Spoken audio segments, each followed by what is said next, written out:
matagutlo, matagadlaw. Adunay mga panghitabo didto sa kauluhan. Panghitabo sa gawa sa atong nasod ug adunay mga panghitabo dinhi sa atong dapit. Mga panghitabo nga mao'y makapaikag sa katawhan nga mabinantayon sa lakat ug dagan sa panahon karon. Itanyag ning istasyon DXSR ang 7 o'clock Breakfast News.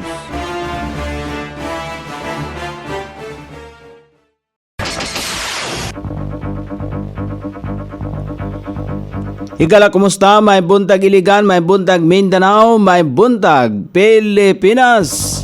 Adlaw nga Miyerkules karon pitsa 12 ni buwan sa Pebrero ning tuiga 2025. Sangan sa ato station manager Pastor Ruben Sulapas kini ang inyong ka-SR Kabisaya Nunay B.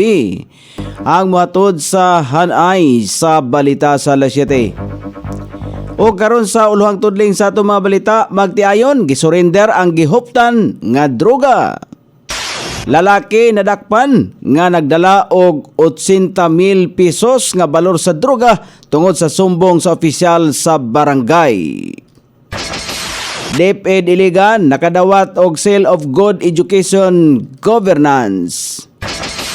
Balita sa gawa sa nasod, official copy sa enrolled bill sa 2025 national budget gihikaw sa Kamara.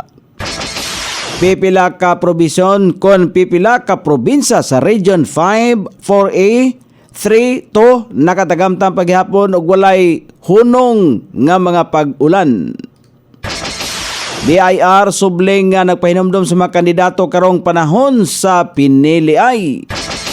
DSWD padayon ang paghatod sa hinabang sa mga pamilyang apektado sa mga pagbaha dala sa daotang dagan sa panahon sa Mimaropa. Balita sa gawa sa nasod, kanhi senador sa Amerika guilty sa kasong bribery of corruption. Balita sa kinabuhing Kristohanon, pastor nga napreso sa pagpakatag og Christian materials makagawas na sa bilangguan. Kini ang uluhang tudling sa atong mga balita nga dalit kanato ning istasyon. DXSR 106.7 sa inyong FM dial. Ang bugtong radyo sa Dakbayan Siligan nga nagsibya sa balang kasulatan, pinasubay sa inspired and preserved, not simply dictated King James Version sa Anchor Broadcasting Corporation. O karon sa kompleto nga detalye, may surrender ang sa gisurrender sa magtiayon nga Nor Oglo nga taga Barangay Buruon sakop ni Dakbayan Siligan ang 14 kapakite sa gituang Cebu sa City Drug Enforcement Unit. Dihang giserve sa mga otoridad ang search warrant ngadto kanila sa nakalabayng adlaw. Gitago sa magtiayon ang droga sa medyas apan wala nila pabuta nga okayon sa mga otoridad ang ilang panimalay o gipagawas na kini, gidala ang duruha sa Police Station 2. Nasapon sa mga operatiba sa Police Station 5 si alias Chris nga nagdala og 50 gramos nga gituang Cebu sa Purok 4B kon Purok 4 Barangay Tibanga sakop ni Dakbayan Siligan sa nakalabayng hapon.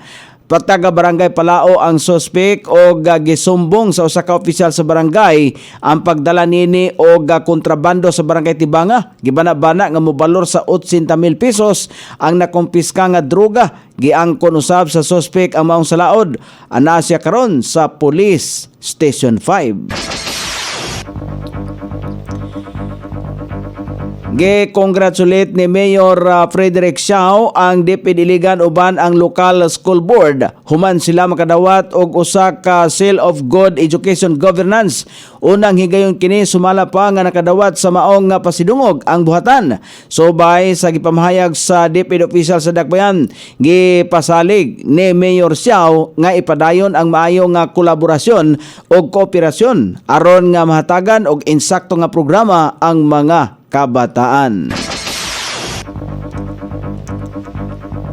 O karon sa balita sa kauluhan nga mabasa sa nagkalain-laing gula sa pamantalan karong adlaw nga nahipo sa lawak balitanan ning istasyon. DXSR 106.7 sa inyong FM dial. Ang bugtong radyo sa Dakbayan Siligan nga nagsibya sa balaang kasulatan, pinasubay sa inspired and preserved, not simply dictated King James Version sa Anchor Broadcasting Corporation. Gipasanginlan sa usa ka kanhi House Speaker ang ubos balay-balawranan sa Kongreso nga gihikaw sumala panini ang opisyal nga kopya sa enrolled bill sa 2025 nga national budget sa nasod. Kini ang gipamahayag mismo ni former House Speaker og Davao del Norte 1st District Representative Pantaleon Alvarez. Diyang siya ang gipangutana mahitungod sa ilang gipasakang kaso sa ombudsman. Sumala pa niya dugay na sila nga sulat sa House of Representatives aron mahatagan og official copy sa naasong dokumento apan pakyas usab silang makakuha nini. Gikaingon pa sa kongresista nga gitaguan sumala pa ang opisyal nga kopya sa enrolled bill nga 2025 national budget sa Pilipinas, busa sila ang gihikawan nga makabato nini. Ang mga giasoy nini ang dungan sa ilang pagpasaka og kaso batok ngadto kang House Speaker Martin Romualdez og pipila pa ka mga kauban tungod sa sumalapay gisingit nga 241 bilyones pesos nga alokasyon sa 2025 nga national budget sa nasod. Nakasinati gihapon sa walay puas nga pag-ulan ang pipila ka bahin sa mga probinsya sa tulo ka rehiyon sa nasod. Gilangkoban kini sa probinsya sa Camarines Sur, Camarines Sur, Camarines Norte o Catanduanes sa Bicol Region, Quezon Province sa Calabarzon, probinsya sa Aurora sa Central Luzon o Isabilas, Cagayan Valley. Ang nasangpit nga mga probinsya ang susamang nag-atubang sa Eastern Seaboard sa Pilipinas nga direkta sa kadagatan sa Pasipiko. Sumala pa sa State Weather Bureau, makasinati paghihapon kini og hangtod 100 mm nga gibag-on sa tubig ulan. Mamahimong magpadayon pa kini hangtod karong adlaw sa kaudtuhon. Mihimo kon mahimo usab nga magdala kini og halapad nga mga pagbaha o pagtaas sa level sa tubig sa mga suba o kasapaan nga mamahimong maapektuhan ang mga komunidad. Posible usab nga magdala og mga pagdahili sa yuta ilabi na sa mga lugar nga kanhinang nakasinati sa walay puas nga mga pag-ulan. Gipahinumduman sa Bureau of Internal Revenue ang mga kandidato karong eleksyon nga siguroong dili makalimahan ang insaktong pagbayad sa buhis. Sumala pa kang Bureau of Internal Revenue Commissioner Romeo Lumagid Jr. gikinahanglang mag-issue ang mga kandidato sa ilahang mga resibo alang sa ilang paggamit alang sa ilang gigamit nga donasyon, campaign materials o uban pang gigastuhan sa pagpangampanya. Gihimo sa opisyal ang panawagan dungan sa pagsugod sa campaign period kagapong adlaw sa nasod alang sa 2025 nga midterm elections. Sumala pa kang Lumagi, kinahanglan nga magbutang kini og withhold tax sa ilang mga partner nga supplier alang sa ilang mga campaign posters og advertisement. Giklaro sa opisyal nga pagsupak sa tax code ang pagbaliwala sa pagbayad sa buhis. Gisiguro sa opisyal nga hugot nilang gibantayan ang mga tax compliance sa mga social media influencer nga matumbok nga nag-endorso og kandidato karong eleksyon. Nahatod na sa Department of Social Welfare and Development ang inisyal nga hinabang alang sa mga apektadong residente gikan sa Mimaropa tungod sa mga pagbaha dala sa mga pag-ulan sa rehiyon. Base sa datos sa ahensya, mokabat sa kapin tunga sa milyon nga inisyal nga hinabang ang natunol nga sa mga apektadong lokal nga gagamhanan aron ipangapod-apod sa pipila ka mga residente. Partikular na nini ang mga lugar nga grabing naapektuhan og nakasinati og grabing mga pagbaha nga og mga insidente sa pagkatumpag sa mga kayutaan. Sa usa ka pahayag gisulti ni DSWD Assistant Secretary Irene Dumlao nga nakahatod na sila og mga food packs sa Palawan.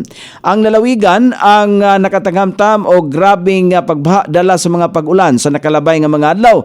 Nakay-coordinate na usab ang DSWD Field Office Region 8 Eastern Visayas sa mga lokal nga kagamhanan aron masiguro ang nga mahatag gayod ang tukmang hinabang. Sumala pa sa ahensya mokabat karon sa 34,692 ka mga pamilya gikan sa 197 ka barangays sa Mimaropa ug Eastern Visayas regions ang nagpabiling apektado sa dawtang dagan sa panahon.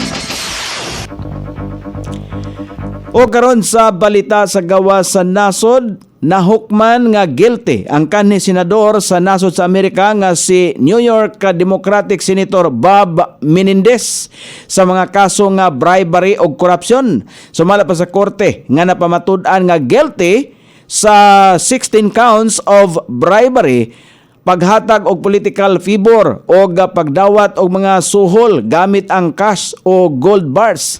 Ang nasing kanhi senador giangkon nga nidawat siya og pabor gikan sa tulo ka mga negosyante sa New York. Dugang pa niya nga gigamit niya iyahang katungdanan aron makapabor ang Egyptian o Qatari government.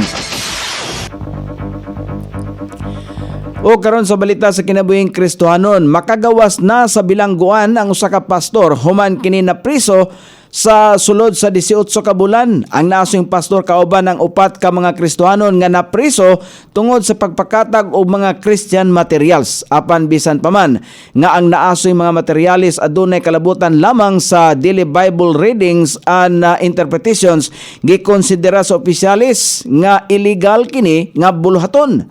Sa balaod sa China, gibawal ang pagpamaligya og bisan unsang materials ilabi na kun kini wala niagi sa proseso diin pagkatanawon kini sa gobyerno, aya kini ibaligya ngadto sa publiko. O karon sa pagbanabana sa kahimtang sa dagan sa panahon, ang share line paray makaapektar sa eastern section sa central ug southern Luzon, samtang northeast monsoon o hanging amihan ang paray makaapektar sa northern Luzon ug ubang bahin dinhi sa Pilipinas. Ang Isabela, Aurora, Quezon, lakip ng Mindanao, Palawan, Cordillera Administrative Region, ubang bahin sa Cagayan Valley, Ilocos Region, ubang bahin sa Central Luzon, Metro Manila ug ang ubang bahin sa nasod ang makasinati paghapon sa umon nga kalangitan inubanan sa patak-patak ang mga pagulan karong adlaw. Kini gumikan sa epekto sa Serline, Easterlies og hanging amihan og ilabi na ang extension sa low pressure area nga apektado gayud ang Palawan. Sukod sa temperatura dinhi sa Dakbayan Siligan ang kabugnaon ana sa 23 ug ang kainiton mosangko sa 31 degrees centigrado. Ang adlaw misilang kaniya sa alas 6:21 ug mosahop unya sa alas 5:59 sa sayong takna sa kagabion.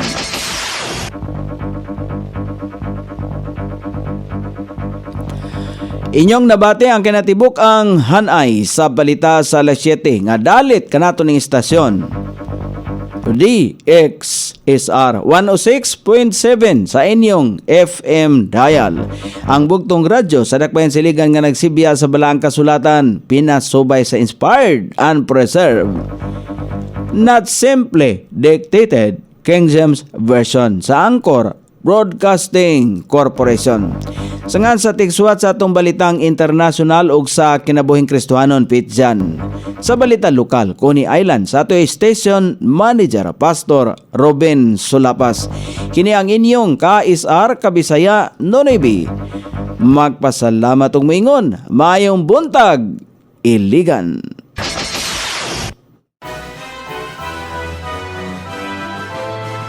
Inyong nabati ang 7 o'clock breakfast news hangtod na usab og mga adlaw sa samang takna o sa samang istasyon.